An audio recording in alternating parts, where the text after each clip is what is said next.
할렐루야. 사순절 둘째 날 사순절 갈보리 오신 것을 환영하며 십자가와 또 예수 그리스도의 사랑으로 충만한 복된 하루가 되시기를 간절히 축원합니다. 또 영상으로 함께 하시는 모든 분들에게도 동일한 은혜가 있을 줄로 믿습니다. 오늘 말씀의 제목은 보라 세상 죄를 지고 가는 하나님의 어린 양이로다입니다. 어제 함께 나눈 말씀 후반부에 이어서 오늘 본문에도 세례 요한의 증언으로 시작하고 있습니다. 사람들은 세례 요한을 찾아와 묻습니다. 어제 본문 말씀인 1장 19절 말씀에서 유대인들이 보낸 사람들이 세례 요한을 향해 내가 누구냐? 보통 사람들은 이러한 질문을 받을 때 자신을 좀 더 과장해서 말하거나 좀 더 있어 보이게 말하려 할 것입니다. 그러나 세례 요한은 많은 사람들이 자신을 따르고 또 많은 관심을 받았음에도 불구하고 자신의 위치 또 자신의 역할을 분명히 알았던 사람이었습니다. 그의 대답은 한결같이 나는 그리스도가 아니다. 나는 광야에서 외치는 자의 소리일 뿐이다. 나는 그리스도의 신발끈도 풀기도 감당하지 못할 존재이다 라고 이야기를 합니다. 그리고 오늘 본문에서 세례 요한의 증언이 계속해서 이어지고 있습니다. 이전까지 그는 나는 아니다 라고 말했는데 29절부터는 자기가 아니라 그리스도에 대해서 이야기하고 있습니다. 그는 하나님의 어린 양이며 그는 하나님의 독생자이다. 나는 아니지만 그는 맞다는 것입니다. 나는 그리스도도 아니요 빛도 아니나 그는 그리스도시요 빛이다라는 말씀을 전하고 있는 것입니다. 그리고 그의 증언은 고백으로 또 고백은 선포로 이어지고 있습니다. 이 말을 들은 세례 요한의 제자 중 두 사람이 예수님을 따르게 됩니다. 또 그 중 한 사람 안드레는 자신의 형인 시몬에게 메시아를 만났다고 전합니다. 시몬 또한 예수님을 만나 제자가 되고 게바, 베드로라는 이름을 갖게 됩니다. 이 요한복음 1장의 말씀은 복음이 전해지는 시작에 관한 말씀입니다. 태초 이전부터 계셨던 말씀이 이 땅으로 오셨고 세례 요한의 증언에 따라 처음에는 두 제자가 예수님을 만났고 이어서 안드레와 베드로가 예수님의 제자가 되었으며 또 그들과 한 동네에 살던 빌립이 제자가 되었습니다. 그리고 빌립에 의해서 나다나엘에게 복음이 전해지는 이야기가 오늘 본문에 나오고 있습니다. 앞으로도 계속해서 요한복음의 내용은 복음의 확장에 대해서 계속해서 이야기할 것입니다. 이처럼 복음의 소식은 만남에서 만남으로 이어져 그 만남이 오늘 우리에게까지 이어지고 있습니다. 이 복음의 역사는 영원히 계속될 것입니다. 이처럼 태초 이전부터 계셨던 주님은 말씀을 통해서 영원까지 이어지고 있는 것입니다. 특별히 오늘 본문을 읽다 보면 복음이 전해지기도 했지만 또 복음을 받아들인 사람들에 대해서도 기록하고 있습니다. 우리가 복음이 들려올 때 그것을 어떻게 받아들여야 할지 오늘 본문의 세례 요한과 또 제자들과 나다나엘을 통해서 복음을 받아들이는 자세에 대해서 함께 나누고 기도의 제목을 얻고자 합니다. 첫 번째는 복음에 대한 수용과 고백입니다. 복음에 대한 수용과 고백. 오늘 본문 29절에서 세례 요한은 예수님을 세상 죄를 지고 가는 하나님의 어린 양, 세상 죄를 지고 가는 하나님의 어린 양으로 고백하고 있습니다. 그의 고백은 그리스도의 사역, 곧 거룩한 희생 사역에 대해 표현하고 있는 것입니다. 당시 이스라엘에서 사람의 죄를 대신하여 제물로 바쳐졌던 양처럼 예수님은 우리의 모든 죄를 담당하시기 위해 대속제물이 되신 하나님의 어린 양이라는 것입니다. 세례 요한은 먼저 예수님을 통해 나타난 구원의 메시지를 개인적으로 받아들였습니다. 그리고 그의 신성을 고백합니다. 이와 같은 복음의 수용은 철저하게 하나님의 계시에 의한 것이었습니다. 세례 요한이 어떤 특별한 지혜가 있었기 때문에 깨달은 것이 아니라 하나님의 계시에 의해서 진리를 깨닫게 되었다는 것입니다. 그가 예수님이 그리스도인 것을 안 것은 바로 하나님의 선물이라는 것입니다. 그리고 그 선물을 받아들이는 마음, 복음에 대한 수용하는 마음이 있었기에 그는 겸손히 주님을 만나 주님이 그리스도시요 하나님의 아들이시며 하나님이 온 인류를 대속하기 위해 보내신 어린 양이라는 것을 고백할 수 있었던 것입니다. 우리가 예수님을 하나님의 아들로 또 우리의 구원자로 고백할 수 있는 것은 바로 하나님의 은혜인 줄 믿습니다. 하나님께서 우리에게 믿음을 선물로 주셨기 때문에 우리가 그렇게 고백할 수 있는 것입니다. 그는 먼저 예수님이 그리스도인지 알지 못했습니다. 그러나 예수님이 세례를 받기 위해 이 세례요한에게 다가오셨을 때 그가 지금까지 이야기했던 그리스도, 자신보다 먼저 계셨던 그분이 바로 예수님이라는 것, 자신의 눈앞에 서 계신 예수님이라는 것을 알 수 있었습니다. 왜냐하면 성령이 비둘기같이 하늘로부터 내려와서 그의 위에 내린 것과 또 하늘에서 하나님의 음성이 들렸기 때문입니다. 예수님이 세례를 받으실 때는 삼위일체 하나님이 함께하는 순간이었습니다. 성자 예수님이 세례를 받으실 때 성부 하나님의 음성이 들려왔고 또 성령 하나님이 비둘기같이 임재하신 삼위일체 하나님이 함께한 순간이었다는 것입니다. 이 순간을 세례 요한이 목격하고 있었습니다. 이것이 바로 하나님의 계시이며 하나님의 선물이었던 것입니다. 그리고 이 세례 요한의 복음에 대한 수용은 곧 그의 경험과 고백으로 이어지고 있습니다. 역사 속에서 많은 신학자들이 이런 개인적인 경험을 강조했습니다. 성 어거스틴은 자신의 회심을 언급하면서 죄에 대한 깨달음과 하나님에 대한 고백은 하나님께서 주셨다는 것, 그의 경험 속에서 하나님을 만난 것을 이야기합니다. 또 감리교 창시자인 존 웨슬리도 성서 이성 전통과 더불어 체험을 중요하게 생각했습니다. 런던 내셔널 갤러리의 유명한 작품 중에 이탈리아의 화가 피에로 델리 프란체스카 그린 예수님의 세례라는 그림이 있습니다. 이 그림은 런던 내셔널 갤러리를 들린다면 꼭 봐야 하는 그런 그림으로 소개되고 있습니다. 이 그림이 바로 오늘 본문 하늘의 음성이 들리고 성령이 비둘과 같이 임하는 가운데 세례 요한이 예수님께 세례를 주는 장면을 그린 것입니다.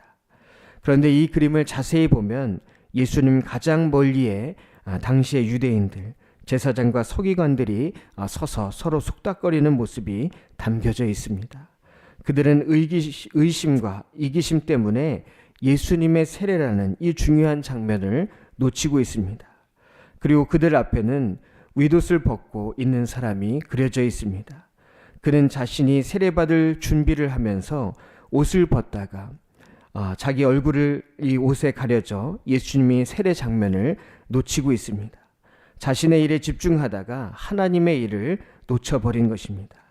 이들은 예수님과 동시대에 살면서 진정한 예수님의 모습을 보지 못한 안타까운 사람들입니다. 오직 예수님께 세례를 주는 세례 요한만이 이 귀한 일을 행하다가 하늘의 음성을 듣고 성령의 비둘기를 보게 된 것입니다. 누가 하나님의 음성을 듣고 또 하나님의 뜻을 알 수 있겠습니까? 복음에 대한 수용성, 열린 마음과 열린 귀로 하나님을 기다리는 자가 하나님을 경험할 수 있는 줄 믿습니다. 그리고 그 경험이 고백이 되고 고백이 복음에 대한 선포로 이어지게 되는 것입니다. 존 웨슬리 목사님은 은혜는 우리가 하나님께로 돌아오게 하는 능력이라고 했습니다. 은혜는 우리가 하나님께로 돌아오게 하는 능력이다. 우리에게도 이런 믿음이 필요합니다.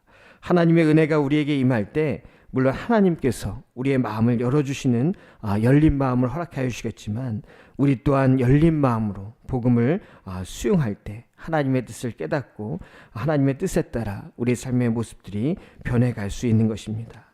오늘 세례 요한이 열린 마음으로 하나님의 뜻을 받아들이고 복음을 수용한 것처럼 우리 또한 복음의 선포자로 살아갈 수 있는 우리 모두가 되시기를 간절히 축원합니다. 두 번째는 은혜와 진리를 전하는 것입니다. 은혜와 진리를 전하는 마음이 우리에게 있어야 합니다. 세례 요한은 세례를 통해서 예수님이 하나님의 아들이라는 것과 또 온 세상 죄를 짊어지고 가실 하나님의 어린 양이라는 것을 깨달았습니다. 그리고 이튿날 제자 두 사람과 함께 예수님께서 지나가시는 것을 보고 보라 하나님의 어린 양이로다 라고 말하고 있습니다. 이 말을 들은 두 제자가 즉시 예수님을 따릅니다. 세례 요한은 그냥 한 사람을 소개한 것이 아닙니다.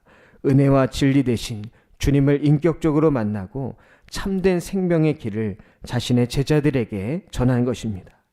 자신을 따르던 제자가 나 아닌 다른 사람을 따른다는 것, 섭섭할 수 있는 일입니다. 배신감을 느낄 수도 있습니다. 그런데 세례 요한에게는 그것이 중요한 것이 아니었습니다. 더 중요한 것이 있었습니다. 자신의 인기나 지위 또 영향력보다 진짜를 발견했다는 것, 진짜 그리스도, 진짜 하나님의 아들, 진짜 구원자를 발견했다는 것이 더 중요한 것이었습니다. 여러 성화를 보면은 약대 털옷을 입고 있는 사람과 어린 양이 함께 그려진 그림을 볼 때가 있습니다. 이런 그림은 거의 다가 세례 요한과 예수님에 대한 그림입니다. 그런데 이 모든 그림에서 동일하게 나타나는 세례 요한의 모습은 그의 손가락으로 양을 가리키고 있다는 것입니다. 자신이 주인공이 아님을, 자신은 그저 광야에 외치는 자, 주님의 길을 준비하는 사람이라는 것을 의미합니다. 그리고 어떤 그림에서는 십자가에 달리신 예수님을 성경을 든 채 가리키고 있는 사람이 있습니다. 이 또한 세례 요한을 나타나는 것입니다.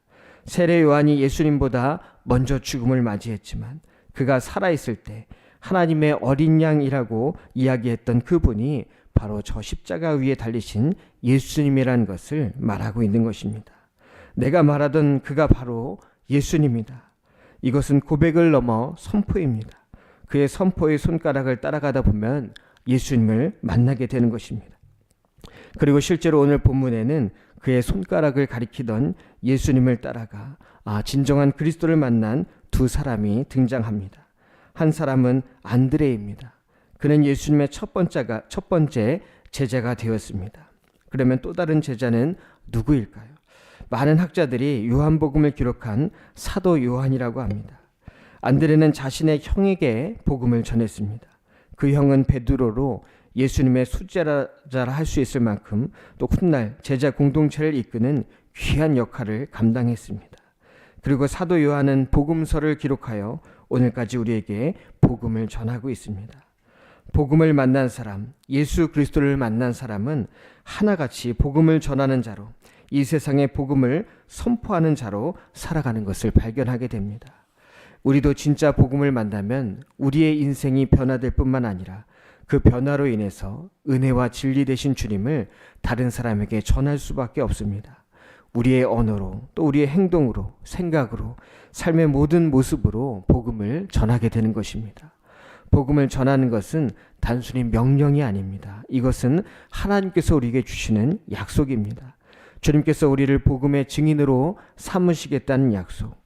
우리가 복음을 경험하고 성령 충만한 삶을 살아갈 때 우리의 삶은 자연스럽게 복음을 전하는 증인의 역할을 감당하게 될 줄 믿습니다. 오늘도 이러한 삶을 살아가는 우리 모두가 되시기를 간절히 축원합니다. 세 번째는 기도하며 기대하며 기다리는 삶을 살아야 합니다. 기도하며 기대하며 기다리는 삶. 이제 예수님께서 첫 번째 제자들을 부르신 후에 발걸음을 갈릴리로 향하십니다. 그때 빌립이라는 사람을 만나 그를 제자로 부르십니다. 빌립은 안드레와 또 베드로와 함께 베세다라는 동네에 살던 같은 동네 사람이었습니다. 이 베세다라는 동네는 갈릴리 호수의 북쪽에서 약간 동쪽에 위치한 곳이었습니다. 그리고 이어 등장하는 나다니엘이라는 사람이 나오고 있습니다. 그는 갈릴리 서쪽 가나 출신의 사람이었습니다. 빌립은 예수님의 제자가 된 후에 자신의 친구였던 나다나엘에게 예수님을 소개하고 있습니다. 이 나다나엘의 이름은 하나님의 선물이라는 뜻이 있습니다. 다른 복음서에서는 바돌로메라고 나오는 사람입니다. 이 바돌로메는 돌로메의 아들이라는 뜻입니다. 그는 훗날 12제자 중에 한 사람이 됩니다. 예수님은 왜 갈릴리로 가셨을까요? 이스라엘에서도 가장 낙후된 지역, 소외된 지역, 많은 상처가 있던 지역이 바로 이 갈릴리 지역이었습니다. 이곳은 버려진과 같은 곳, 아무 희망이 없던 곳이었습니다. 그래서 당시의 사람들은 갈릴리를 그냥 갈릴리라고 부르지 않고 검은 갈릴리, 어둠의 갈릴리라고 불렀습니다. 사람들은 먹고 사는 것, 즉 생존에만 관심이 있었고 그들의 성격은 매우 사납고 공격적이었습니다. 그런데 그런 중에서도 빌립이나 나다나엘 같은 사람은 말씀을 연구하며 메시아를 기다리고 있던 자들이었습니다. 처음에 빌립이 나다나엘에게 그리스도를 만났다고 전했을 때 나다나엘은 이 소식에 대해서 회의적이었습니다. 본문 46절에 나사렛에서 무슨 선한 것이 날 수 있느냐. 왜냐하면 당시 나사렛은 정말 가장 낙후된 중에서도 가장 낙후된 곳이었고 역사상 유명한 인물이 한 명도 나오지 않은 완전 시골 동네였습니다. 더군다나 성경의 기록에 메시아는 나사렛 출신이 아니라 베들레헴 출생이라고 기록되어 있었기 때문입니다. 하지만 빌립은 일단 와서 보라라고 말합니다. 내가 예수를 만났더니 그가 정말 메시아다. 일단 와서 보라라고 전한 것입니다. 이 말은 예수님께서 첫 번째 제자들을 부르셨을 때 하셨던 말씀입니다. 와서 보라. 나다나엘은 빌립에 이끌려 예수님을 만났습니다. 그런데 예수님은 나다나엘을 칭찬하시며 참으로 이스라엘 사람이라 그 속에 간사한 것이 없도다라고 말씀하십니다. 나다나엘이 나를 어떻게 아시냐고 묻자 빌립이 너를 부르기 전에 내가 무화과 나무 아래에 있을 때 보았노라. 내가 무화과 나무 아래에 있을 때 보았노라 라고 말씀하십니다. 무화과 나무 아래에 있을 때 보았다는 것이 무슨 뜻일까요? 이스라엘에서는 무화과 나무 아래는 바로 기도하는 장소였습니다. 성경에 나다나엘이 기도하고 있었다고 기록되어 있지는 않지만 무화과 나무 아래에 있었다는 이 표현은 바로 기도하고 있었다. 즉 예수님은 기도하고 있던 나다나엘, 참회하며 애통하던 나다나엘의 신실한 모습을 보셨다는 것입니다. 그러기에 그를 참된 이스라엘 사람, 간사한 것이 없는 진실한 사람으로 인정해 주신 것입니다. 그제서야 나다나엘은 예수님을 당신은 하나님의 아들이시오, 당신은 이스라엘의 임금이로소이다 라고 고백합니다. 그의 기도의 응답을 들으신 예수님, 메시아를 발견했기 때문입니다. 그는 아마도 자신이 살던 이 갈릴리의 비참한 현실을 보며 새로운 왕, 그들을 구할 메시아를 기다리는 기도를 했을 것입니다. 또한 나는 누구인가? 나는 어떻게 살아가야 하는가? 존재의 고민에 대한 기도를 했을 것입니다. 그런데 예수님을 만나고 그 모든 기도의 응답을 받게 되었습니다. 이 땅을 구원할 자, 그분이 바로 예수님이시라는 것. 그리고 자기 자신을 구원할 자, 그분이 바로 예수님이란 것을 알게 된 것입니다. 예수님은 나다나엘이 앞으로 경험하게 될 더 큰 일, 하늘이 열리고 하늘의 사자들이 인자 위에 오르락내리락 하는 것을 보리라 라고 말씀해 주십니다. 우리는 복음을 대할 때 어떤 자세를 가져야 할까요? 나다나엘처럼 기도해야 합니다. 그리고 하나님의 뜻을 기대해야 할 줄로 믿습니다. 유진 피터스는 하나님께 응답하는 기도라는 책에서 우리가 원하는 것만 하나님께 늘어놓는 것이 아니라 우리의 요구만 하나님께 늘어놓는 것이 아니라 하나님의 뜻을 묻는 기도, 또 하나님의 뜻에 응답하는 기도를 해야 한다고 이야기했습니다. 사실 이 기도는 가장 빠른 길은 아닙니다. 그래서 사람들은 기도하기 전에 먼저 다른 방법을 써볼 때가 있습니다. 하지만 기도는 언제나 가장 바른 길인 줄 믿습니다. 빠른 길은 아니지만 가장 바른 길이라는 것입니다. 마틴 루터는 기도를 통해 하나님과 늘 교제해야 한다라고 이야기했습니다. 기도는 믿음의 표현이며 우리는 기도를 통해 하나님의 응답을 기다려야 한다라고 이야기했습니다. 지금 당장 눈앞에 보이는 것이 없더라도 우리가 기도하며 또 기대하며 기다릴 때 하나님의 때에 놀라운 역사를 경험하게 될 줄로 믿습니다. 오늘 태초 이전부터 계셨던 말씀은 허공에 도는 추상적인 말씀이 아니라 이 땅에 오셔서 세례 요한을 통해 증언되고 또 사람들에게 나타나시고 그들을 제자로 불러주시며 인격적인 존재로 우리 가운데 오신 우리 주 예수 그리스도인 줄 믿습니다. 이 복음이 이제 우리에게 전해졌습니다. 이제 제자들을 넘어 바로 우리의 순서입니다. 우리에게 오시는 주님, 우리에게 마음 문을 열도록 하시고 우리로 하여금 주님의 복음을 수용하도록 또 변화되도록 하시는 그 말씀을 따라 우리가 언제나 주님을 기대하며 기다리는 복된 삶이 되시기를 간절히 축원합니다. 기도하겠습니다. 믿음의 주요 생명의 주님이신 주님, 오늘도 복된 하루를 허락하시고 주님의 은혜 가운데 거하게 하심을 감사를 드립니다. 우리의 믿음이 항상 주님을 바라보게 하시고 언제 어디서나 하나님의 약속을 기다리며 믿음으로 승리할 수 있는 복된 삶이 되게 하여 주시옵소서. 때때로 연약하여 넘어지고 쓰러질 때 있사오나 더욱 믿음을 굳건히 하는 기회가 되게 하여 주옵시고 온전히 주님을 따르는 믿음의 사람들이 되게 하여 주시옵소서. 또한 우리가 언제나 복음을 수용하며 고백하며 선포하게 하시고 기도하며 하나님의 뜻을 기대하며 하나님의 때를 기다리게 하여 주시옵소서. 오늘 이 시간 간절한 소원들과 함께 드린 귀한 예물이 있습니다. 이 예물이 하늘에 속한 신령한 복과 땅에 속한 기름진 축복이게 하여 주옵시고 하나님의 선하신 뜻 가운데 모든 기도의 제목이 응답되게 하여 주시옵소서.